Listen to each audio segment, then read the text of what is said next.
Assalamualaikum warahmatullahi wabarakatuh. Saya Fatia Nufriyanti dan saya akan membahas permasalahan LPK 3 yaitu tentang teknik rekayasa genetika di bidang kesehatan. Rekayasa genetika merupakan teknik modifikasi genetik pada suatu organisme menggunakan metode dalam bioteknologi. Rekayasa genetik ini memungkinkan adanya perubahan pada pasangan basa, pemotongan fragmen DNA, dan insersi suatu gen. Untuk rekayasa genetika di bidang kesehatan ini, rekayasa genetik dapat dimanfaatkan untuk terapi gen, guna untuk terapi pencegahan penyakit atau pengobatan penyakit.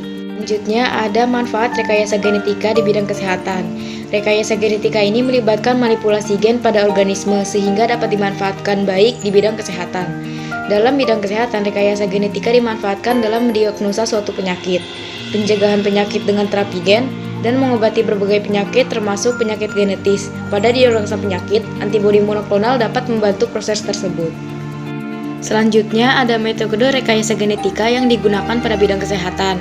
Yang pertama ada terapi gen, yang kedua ada cloning gen, yang ketiga ada DNA rekombinan.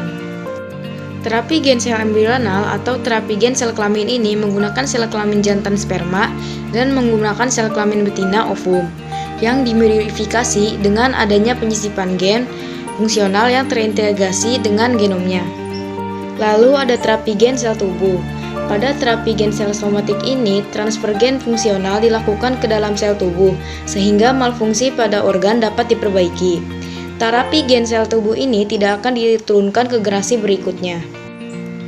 Berikut adalah gambar dari teknik in vivo pada metode terapi gen sel tubuh. Berikut adalah komponen rekayasa genetika.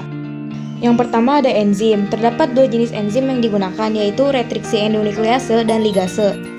Enzim retriksi endonuklease berfungsi untuk memutuskan gula fosfat DNA dan memotong nukleotida yang spesifik pada DNA. Oleh karena itu, enzim retriksi disebut sebagai gunting molekuler. Lalu, enzim ligase adalah enzim yang berfungsi untuk menyambungkan fragmen DNA dengan cara membentuk ikatan ester antara dua nukleotida. Lalu yang kedua ada vektor cloning. Vektor cloning merupakan suatu komponen pembawa gen yang dimasukkan ke dalam sel inang. Suatu vektor cloning harus memiliki bagian titik mula replikasi atau ORI yang menandai tempat dimulainya replikasi DNA.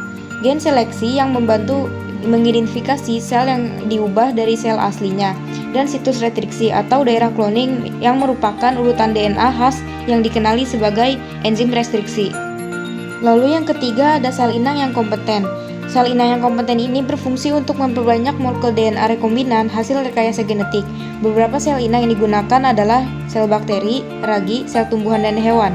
Jenis sel bakteri yang sering digunakan adalah E. coli karena mudah tumbuh dan dikontrol, dapat menerima berbagai macam vektor, dan membelah dengan cepat. Selanjutnya ada tahapan rekayasa genetik pada terapi gen. Yang pertama ada isolasi gen target, yang kedua ada penyisipan target ke vektor transfer, lalu yang ketiga ada vektor yang telah disisipkan gen target ditransfer ke organisme yang akan diterapi. Yang keempat ada perubahan transformasi pada sel organisme target. Nah, gen target yang disisipkan pada organisme mampu menggantikan fungsi gen abnormal yang mengakibatkan penyakit. Cukup sekian penjelasan dari saya, kurang lebihnya mohon maaf. Wassalamualaikum warahmatullahi wabarakatuh.